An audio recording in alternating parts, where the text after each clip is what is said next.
Break के बाद एक बार फिर से स्वागत है आपका देश की बात में। वीरेंद्र कटारिया जी हमारे साथ लगातार बने हुए हैं। चलिए, भ्रष्टाचार की लड़ाई लड़ते लड़ते उनके साथ क्या कुछ हुआ, उन्हीं से जानते हैं, उन्हीं की ज़बानी। ब्रेक से पहले कटारिया जी आप बता रहे थे कि भ्रष्टाचार की लड़ाई आपने लड़ी और उसके बाद सफर जो है आपका परेशानियों से भर गया, आपको धमकियां तक मिली, यहाँ तक कि आपको आपके पद से हटा भी दिया गया। क्या ये भ्रष्टाचार की और वजह से ही आपको हुआ सुन के हैरत या फिर इसमें होगी, कोई राजनीति भी थी आपको आपके सुन के साथ? हैरत होगी, जी the government order no farewell should be given to Mr. Kataria, which is my privilege. ये हमारे देश की स्थिति है। एक देश की स्थिति हमारी ये है कि एक प्रदेश के उपराज्यपाल को फेयरवेल तक नहीं मिला It's a गया है। constitutional post. How constitutional post people who occupy that constitutional position, how they are treated by political for political बिल्कुल consideration. जी एक प्रक्रिया है, निर्धारित की जाती है कि जब आप किसी को अपॉइंट करते हैं तो किस तरह से होता है, उसके बाद जब वो अपने पद से नहीं जाने की तैयारी में होते हैं तो फिर क्या होता है। लेकिन आपके साथ जो हुआ वो वाकई मैंने कोई एज कांग्रेसमैन कभी एक्ट नहीं किया, ना मैं कभी कांग्रेस वालों के मैं आगे कटारिया जी झुका। यहाँ आपको टोकना चाहूंगी, माफ कीजिएगा। मैं सिर्फ ये जानना चाहती हूँ, आपको आपके पद से हटाया गया, आप भ्रष्टाचार की लड़ाई लड़ रहे थे, क्या ये कारण वो है या फिर राजनीति भी आपके साथ में वहां पर? ना, कोई राजनीति। आई वाज दी, मैं हर काम वो करता था which is in public interest. इसके अलावा मैंने कोई पार्टी के हित के लिए neither I favoured anybody nor I feared from anybody. Without favour, without fear, I discharge my constitutional duties which the Constitution of India has given me everything in public interest. आपने अपनी लड़ाई जो है वो यूं ही जारी रखी, आपने न्याय मांगा, सुप्रीम कोर्ट आप गए। लेकिन सुप्रीम कोर्ट में अगर हम अजीज कुरैशी साहब की यहाँ पर बात करते हैं, वो काफ़ी वक्त से अपनी लड़ाई लड़ रहे हैं, अगस्त के माह से वो शुरू है अपनी लड़ाई के लिए, उनको भी उनके पद से हटाया गया, जिस तरह से हटाया गया जग जाहिर है। लेकिन अब आप कितनी उम्मीदें लगाए? उनकी तो और बेइज्जती की गई। पहले उनको टेलीफोन किया गया, आप इस्तीफा दे दो। मुझे भी टेलीफोन किया गया था, आप इस्तीफा दे दो, मैंने तो दिया नहीं।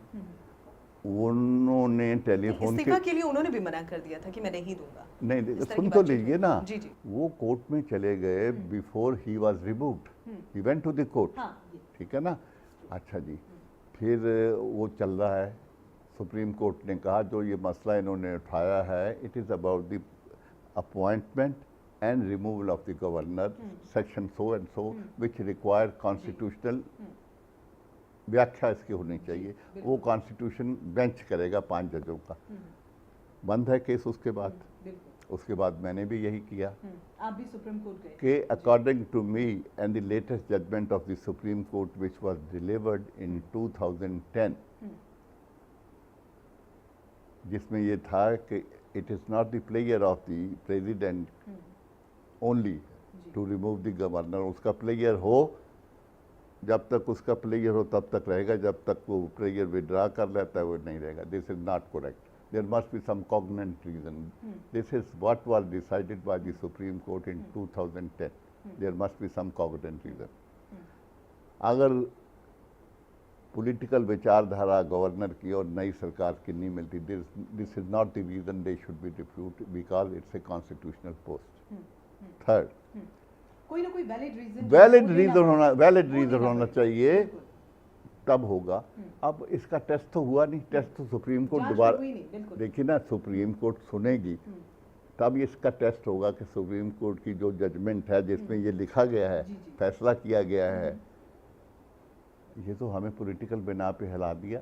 हम कॉन्स्टिट्यूशन की हिफाजत कर रहे थे, लोगों को करप्शन से निजात दिला रहे थे, गरीब आदमियों की मदद कर रहे थे, जिनके घर जलाए जा रहे थे।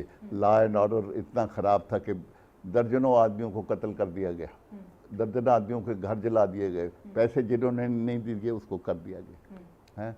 खुलेआम chain snatching, sexual harassment, country made bomb इतने थे कि कोई सारी पार्टियां इकट्ठे होकर उन्होंने घर बंद कर दिए, और मैंने आके 1 महीने में सब ठीक कर दिया। इस पहला वजह ये थी चीफ मिनिस्टर की मेरे से नाराज़ होने की, क्योंकि वो सब उसके आदमी थे, मसलमैन थे और मनी कलेक्टर थे। आप हमारे साथ इस चर्चा में शामिल हुए कटारिया जी, बहुत बहुत शुक्रिया देश की बात में शामिल होने के लिए, बहुत बहुत शुक्रिया। तो देश की बात में आज हमने जाना वीरेंद्र कटारिया से उनकी राजनीति का सफ़र, साथ साथ देश की बदलती हुई राजनीति और किस तरह से बदलाव होना चाहिए, कई बदलावों की उन्होंने यहाँ पर बात कही है। देश की बात में फिलहाल इतना ही, हम फिर से हाजिर होंगे एक नई शख्सियत के साथ अगली बार। फिलहाल दीजिए विदा, नमस्कार।